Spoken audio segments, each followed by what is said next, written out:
안녕하세요. 미카엘 택시 미카엘입니다. 정부에서 특별 고용 지원 업체를 이런 택시 운송업에도 포함을 시킨다는 내용입니다. 근데 이 특별 고용 지원이 뭐냐면요. 어떻게 말로는 우리 택시 기사들에게도 좀 유리하게 좀 혜택이 돌아가는 일이 아닌가 싶은데 사실상은 또 파헤쳐 보면 그렇지 않은 것 같습니다.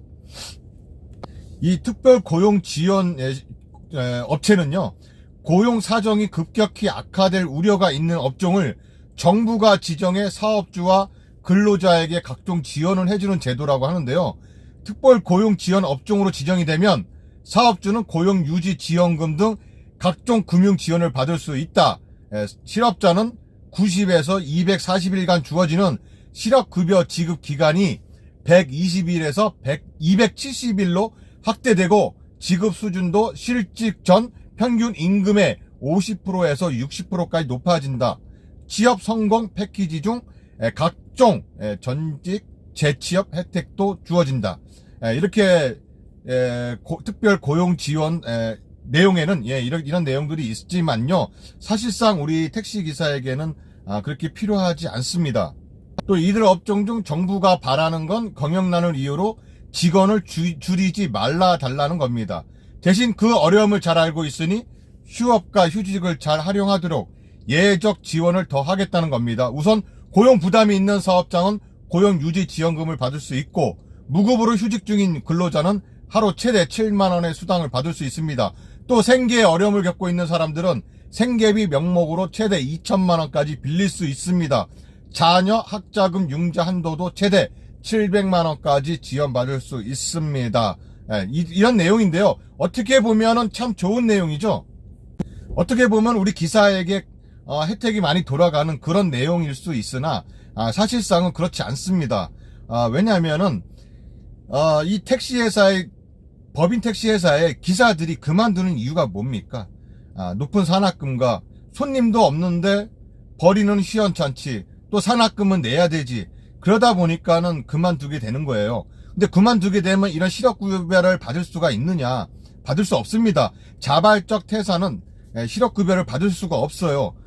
회사에서 권고사직이라든가 내가 집이 멀리 이사를 간다든가 이런 특별한 경우가 아닌 이상은 실업급여를 받을 수가 없죠. 그렇다면은 이런 실업급여 120일에서 270일까지 늘린다는 거, 이것은 소용이 없는 내용입니다. 그렇다면은 이 택시 업체가 또 휴직을 한다거나 해서 하루에 7만 원씩 받는다는 거, 이건 무슨 소용이 있습니까? 하루씩 7만 원씩 받는다는 건요.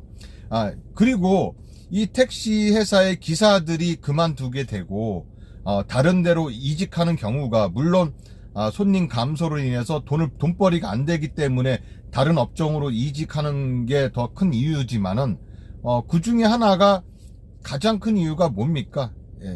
산학금이에요. 산학금. 우리 법인 택시 회사들 어렵다 하면서, 그 어려운 경우가 뭐죠? 택시 기사들이 없어서 어려운 겁니다. 손님이 많건 적건 간에 같은 급여, 같은 산학금입니다. 같은 급여에 같은 산학금. 코로나로 인해서 손님이 감소했다고 해서 산학금을 낮춰주는 그런 회사가 몇 군데나 있습니까? 산학금 낮춰줘야 또 만 원이, 회사 입장에서는 또 1인당 하루 산학금이 만 원이라고 하면 전체적으로 봤을 땐 큰 금액이지만 우리 기사들이 봤을 때는요, 터무니없는 금액이에요. 만 원 깎아준다고 해서 크게 별반 몸에 와닿지 않습니다. 그래서 저는 이것을 택시 운송업 특별 고용 지원이라는 것은요, 그만뒀을 때도 자발적 퇴사도 어떻게 실업급여를 받아야 된다고 저는 그렇게 생각을 하는데, 법적으로는 그렇지 않습니다. 자발적 퇴사는 실업급여를 받을 수가 없습니다. 회사에서 권고사직을 한다든가 이런 경우에만 받을 수가 있는 건데, 이렇게 택시 업계를 아무것도 모르고 이런 정책, 이런 지원을 해준다는 거는 이게 무슨, 이거 정말 대책 없는, 정말 탁상머리 정책이라고 할 수밖에 없습니다. 실질적으로 법인 택시 회사가 잘 되려고 하면 택시 기사가 돈벌이가 좋아야 돼요. 돈벌이가 좋은데 왜 이직을 하고 왜 그만둡니까? 안 그렇습니까? 돈벌이가 좋으면 자연적으로 법인 택시 회사에 들어가게 되면 당연히 법인 택시 회사들은 산학금을 일정하게 받기 때문에 망할 이유가 없어요. 택시 기사가 없기 때문에 망하는 거죠. 안 그렇습니까? 그렇다고 해서 뭐 택시 기사가 많아야지만 돈을 버는 건데, 그렇다면 택시 기사들에게 어떠한 처우를 할 것인지 그런 처우 방안을 모색을 해야지, 이렇게 무작정 뭐 택시 회사들에게만 이렇게 지원을 해준다는 것은 저는 옳지 않다고 봅니다. 그렇다면은 뭐 방법은 준공영제밖에 없어요. 이 법인 택시 맨날 그만둔다, 이직한다, 뭐 이런 뉴스들만 나왔지, 실질적으로 법인 택시를 기사들을 위해서 어떻게 처우를 해야 되고 어떻게 해야 이 법인 택시 기사들이 늘어날까, 이런 것은 생각은 안 합니까? 준공영제, 그 다음에 택시 요금 인상, 이런 것들만이 법인 택시 기사들을 늘릴 수가 있고, 그래야지만 또 산학금을 제대로 내고 내가 가져가는 돈이 많아야지만 또 택시 기사들이 몰리는 거 아니겠습니까? 지금 또 한참 지금 오랜 기간 동안 시위 중에 있죠. 택시 기사 완전 월급제. 이 완전 월급제도요, 이 지금처럼 전액관리제 이런 걸로 해서 완전 월급제는요, 이거는 또 다른 산학금이기 때문에 더 지금의 예전의 그런 산학금보다 이 전액관리제는요 더 힘들게, 택시 기사들을 더 힘들게 만드는 그런 산학금제입니다.